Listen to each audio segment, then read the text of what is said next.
during the whole time when I was sitting there talking to Jesse that Saturday after all of this happened, when he was in my home, he was sure of all of his, he was sure about everything. Now, you haven't talked to Caylee or Casey during this whole time frame? Absolutely not. Are you absolutely sure? Absolutely not. So that was a big red flag when he changed the story going to the media that he had heard Caylee. On the 24th? Yeah, or even that he had even heard Kaylee's voice, because he maintained the whole time that the babysitter had her from what Casey said, and that was not, and he believed all that, so. I'm Jane Velez-Mitchell in for Nancy Grace, and you continue to see and hear an interview we just got in, an interview between authorities and the missing child's grandmother, Cindy Anthony. Have to ask, Nikki Pierce, reporter WDBO Radio, along with everything else that has come in and these hundreds of pages of new documents just released, more lies. And the way I see it, there are always three themes to Casey's lies. One, that she has a job, which she doesn't, apparently anyway. A job, we don't know the job that she may have had if she's referring to a job. It's not at Universal.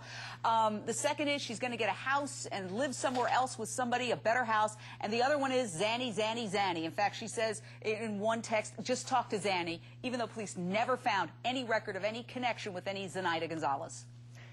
All of the above are correct. As a matter of fact, there's only one mention that we know of, and that's to one of her lovers, Anthony Rushak, something about Zanny. I'm playing phone tag with Zanny. I'm playing phone tag with my mom, in reference to getting somebody to watch Caylee.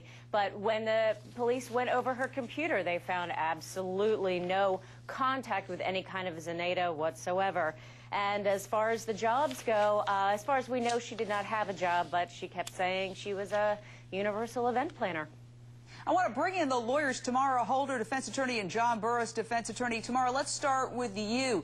When Cindy Anthony is talking to authorities and they're trying to piece together a timeline, it is so confusing. It is such a mess. They've got calendars. They can't figure it out because there are so many lies that are sort of riddled. The whole thing is riddled with lies. So if this case goes to trial, how tough is this going to be for both sides to make any sense of this, since we're having a hard time? Well, I think the lies actually are losing their value, because this woman, Casey, has been lying before this alleged crime occurred. She's been lying to her mom. She's been lying to her friends. She's probably been lying her whole life.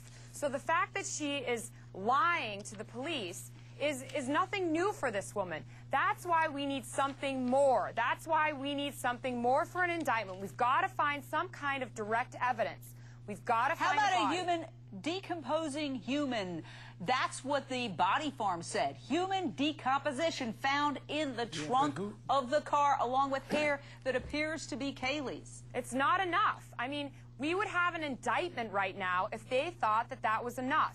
One piece of evidence in the trunk of a car is not enough. Remember, Scott Peterson had cement in a boat, and that wasn't enough. So we've got to have something more. Well, I think you got to have more than what you have now. I will say that certainly is circumstantial evidence if you have decomposing body that is tied to the child.